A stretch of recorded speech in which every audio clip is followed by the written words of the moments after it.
The next slide is just a disclaimer in terms of just a disclaimer on the use of these materials. I think this is fairly standard. And then just a quick code in terms of the data. So basically, everybody knows that without the data, you're basically driving blind and deaf and in the middle of the fairway and the freeway. Actually, it's nowadays it's not just about having the data. It's about being able to utilize this information. And part of this, the learnings that we had in terms of how to utilize this information is something that we would like to share to you this evening. Um, as we share the experiences that we had with regards to the different with regards to SupTech, we will be I will be discussing some of the projects that we had in order to somehow crystallize and clarify to you what we mean exactly by these teachings, by these learnings that we had in terms of these projects. Um, these learnings are not exclusive to one project, although I will be discussing a particular topic for each one of the experiences that we had. But they cut across all of the projects. But some projects actually tend to have that more of the flavor of the experience in terms of what I will be sharing later. So on the next slide, you will see a summary of some of these things that we have come to learn over the past. Well, actually, our SupTech journey started in 2018, so it's almost 7 years now, and over that time, we've learned a lot of things, which has made us somehow be able to develop better in terms of the the projects that we are engaged in. So for the first one, it's not always a straight path. So part of the things that we've learned over the course of our journey with SupTech is that most of the things that we are doing involves a lot of trial and error and a lot of changes that are not necessarily a something that we initially planned out. So one example of this is our project on intelligent detection of atypicality, or IDEA. So this project uses machine learning to determine relationships in financial reports and somehow flag whether certain relationships across different accounts and across time actually signal some issues or some concerns that may need further investigation. So this involves trial and error as the machine learning program is trained over time, and at the same time, it also involves adjusting our assumptions as we discuss these matters with our supervisors and examiners of the financial institutions, and we let the model actually learn from the experiences of the supervisors in terms of adjusting further and further and defining further and further the kind of output that it provides. So in the next slide, we will just this is just a snapshot of what IDEA is all about. So basically, we are using a red, amber, green methodology wherein we're running the tool on three models in terms of trends, in terms of account relationships, and the machine learning part, which is the third approach.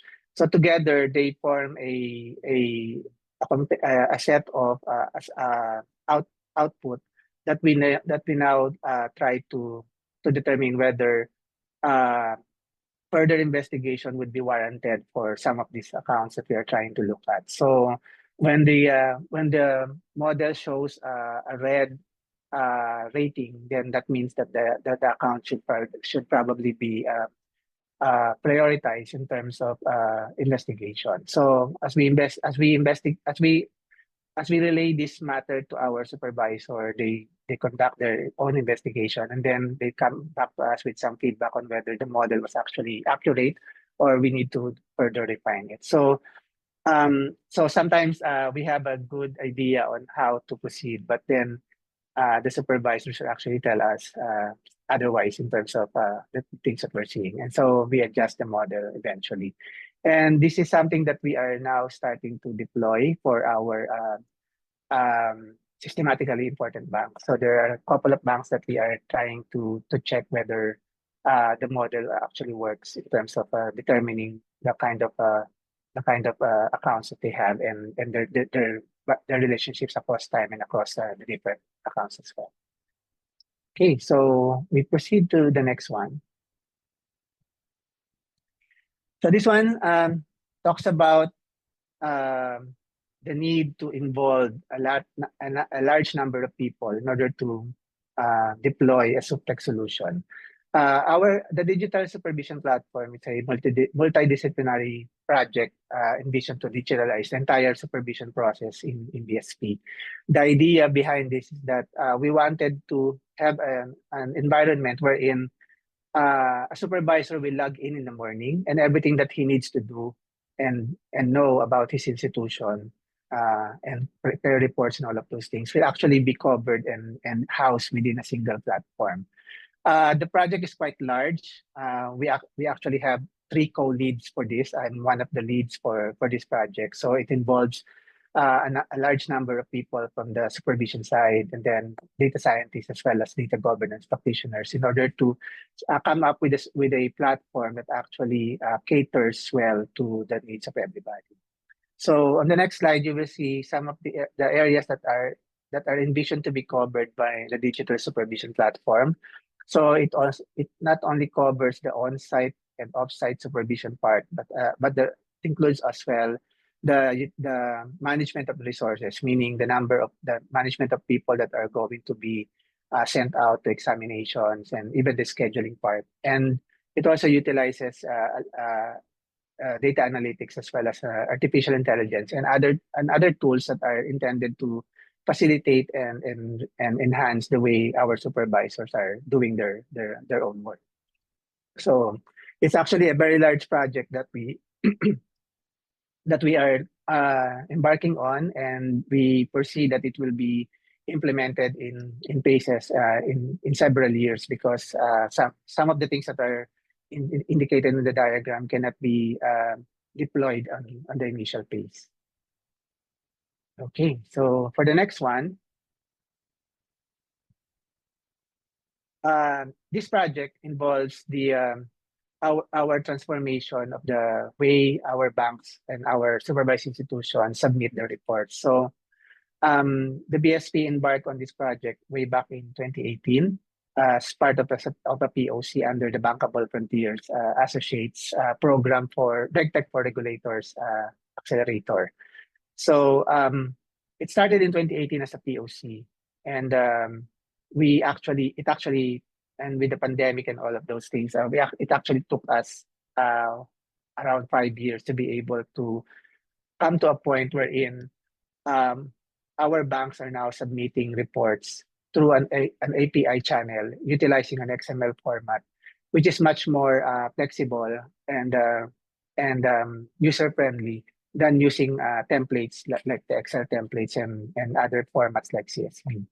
So the transformation actually allowed us to reduce the number of data points that we're actually collecting. So we've been collecting around 120,000 data points, and about 60% of that was actually 40% of that was actually eliminated with this process. But it took us quite a while to be able to really develop or design how we want the system to be, and at the same time get the buy-in from the industry and involve everybody that needs to be part of this project. And we had quite a number of interactions with the industry as well as back and forth with the developers, and before we eventually came to a point where the BSP management decided to go ahead and implement this project on a full scale.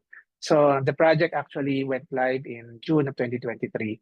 And part of the benefit that we derive from this project is that whereas before we actually get to a point of critical mass, meaning 80% of our banks are passing within a week or two after the reporting deadline. We actually are now getting the critical mass a day or two from the reporting deadline. Sometimes we even get it at critical mass on on the day of the deadline itself. So it's been quite a significant improvement for us because with that, with being able to get the critical mass much earlier, we are able to deploy or release our statistics much earlier.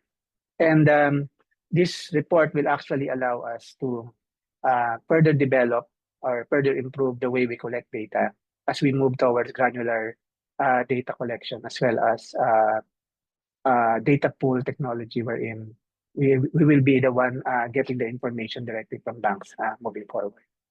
So the next slide will actually show us just a bit of a background on how we transition from email-based submission of reports to an intermediate process, which we call the FI portal, before we eventually reach a point where reports are being submitted in an API-based manner. So essentially, in terms of ease of use, the machine-to-machine submission that's made possible by the API actually took away much of the manual work that needs to be done before submitting the report. It also increased the level of security of the reports through the use of digital certificates. And file submissions, before the banks needs to submit in 240 plus schedules in Excel templates. Now they just need to submit a single report or a single file that will cover all of the 18 related reports that needs to be submitted to the BSP in one submission deadline. And the processing time has been increased, reduced significantly. We can actually process the reports in 7 seconds. And compared to the previous process wherein there are manual processes, and usually takes around a week before all reconciliations are completed. Thank you. So for the next slide, this pertains to our work on data analytics. So part of the work here is allowing our supervisors to be able to see the data rather than seeing them only in some sort in an Excel tables. So the visualization allows the supervisors to more easily digest voluminous tabular data and allows for dynamic customization. So for this project, we actually used a Power BI tools and utilized principles of storytelling in order to develop dashboards that are visually appealing and at the same time allows the users to focus on areas that they need to put attention on. So the next slide will actually show you some of these dashboards include the executive dashboard, which contains a lot of information about macroprudential surveillance of the Philippine banking system. And the other one, which we call FAST, is actually an offshoot of a desire to eliminate the situation wherein various supervisors will actually ask or call us for information that are normally needed on a regular basis. So we designed a tool that allows them to see frequently changing data so that they can actually visualize it or see it without necessarily having to reach out to us. So the next slide shows you some ideas of this dashboard. So the one on the left side is the executive dashboard, which includes visualization of a large number of information. This is actually something that you can further slice and dice and enlarge and play around with. And the one on the right side is the FAST, which allows for a quick glance of information that allows which it's quite compact and does not really have that much of an information as the executive dashboard, but it serves its purpose in allowing the users to see a snapshot of the banking system at a particular point in time. Okay, so for the next slide, so this will be the last part of our learning. So we've been with the previous tools for quite some time, but recently we've started to learn more and find out that there are even more areas that we can actually use ToolTech in terms of enhancing further the way we do supervision, especially for our supervisors. Part of the project that we have launched in right now, in they are in either in POC or still in exploratory stage, is the first one is the first, which is the focus identification of risk and sentiment in text. So basically, this tool allows us to uses natural language processing and allows us to mine information from various news outlets, and with this sorry, and with this information, this is actually tied up with the kind of risk that are being described in that particular news or article, and then it ties eventually to whether the sentiment about that risk is positive or negative.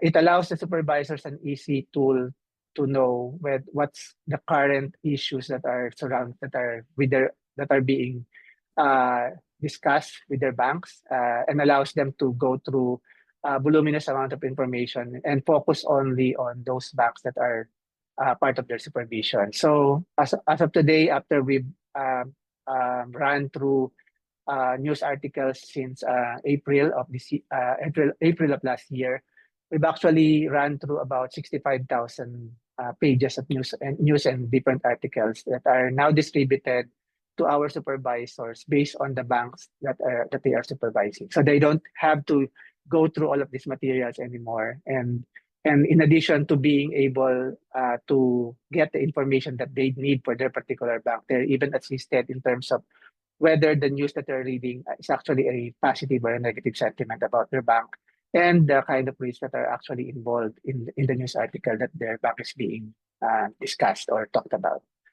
The other project that we are engaging now on is the geospatial risk or integrated data, which is actually a visualization in terms of maps and heat charts that are very useful in the case of the Philippines, where typhoons and other calamities can actually have an impact on the financial system. So the geospatial risk, the grid actually allows us to see, or it is envisioned to allow us to see whether what the concentration, for example, of loans in a particular area, and how much of it will actually be affected if a typhoon or a natural disaster comes into the area.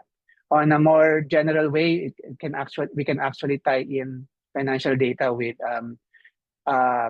economic data like GNP and GDP, so that we can actually see whether the kind of financial activity that is happening in the place is actually a mirror or connected to the actual productivity of that particular locality. So there's actually a lot of information that we can actually glean from GRID, and we are developing it together with other with the help of other government agencies in terms of getting the maps and the various data points that we need in order to plot our own data points into this charts. So on the next slide, you will see a summary or an example of this project. So for project first, it actually the left part of the screen for project first is actually an email, a summary of the various emails that we send out for our supervisors, which are actually captured in a dashboard, so that a supervisor can actually see over the course of time what kind of information their banks are actually getting in the news. So for example, it actually provides a way for them to actually sense whether a problem is brewing with their bank because of the kind of news that are getting in the press because of the different activities that their banks are involved in. And then for Project GRID, basically we're doing some maps of the Philippines in terms of trying to map out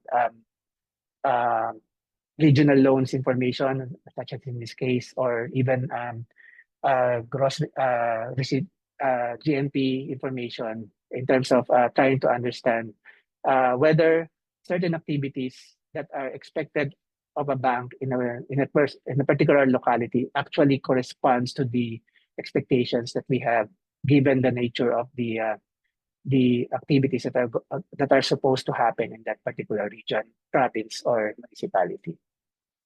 So, in summary, part of the journey that we had showed us that in order to be able to benefit from uh, the, the things that SupTech can provide us is to have a certain mindset that allows us to really utilize the capabilities of these various technologies. So part of this mindset is to be is to look into things as in a transformational way. You start to look at things in such a way that if you're doing it not just on one way to look at it is in terms of process, wherein you look at something from step 1 to 10, and then you say, I can now do this because of SupTech, just step 1 to 3, and added step 11, but removed all of the other steps. That's one way to transform the process. But another way, similar to what we've shown in Grid, you can actually visualize or see information in a different way. So of course, part of this requires that you continue to be curious about new technologies and to be able to see how it can be applied to your work, and to constantly learn from different venues like this one, wherein um, you will be given opportunities to see how these technologies can actually be utilized for your work, and be able to really see how you can apply it in your particular area of activity. And then, as mentioned earlier, most of these things cannot be done by a single department, by a single person. You would need to collaborate and team up with other people within the organization in order to come up, and not just with your organization, but with other entities and other institutions as well, like the Cambridge Center for Alternative Finance, in order to come up with impactful outcomes and projects that can actually change the way you do your supervision or your very own mandate. And lastly, the need to be patient. Most of these projects takes time before they actually get a grip on what you really want them to take. So there's a lot of exploration that needs to be undertaken, a lot of discussions at the onset before you can actually come to a point wherein a certain path can now be taken in terms of this project. And even along that path of development, you still need to be ready to adjust and react and change accordingly in order to reach the full potential of the projects that you are trying to develop and deploy. So I guess that's about it for my presentation. I hope you were able to learn a thing or two, and I hope I was able to somehow get you interested and quite amused with these projects, and gave you some ideas that you can actually try out on your own as well. So thank you again to everyone. Thank you for having me on this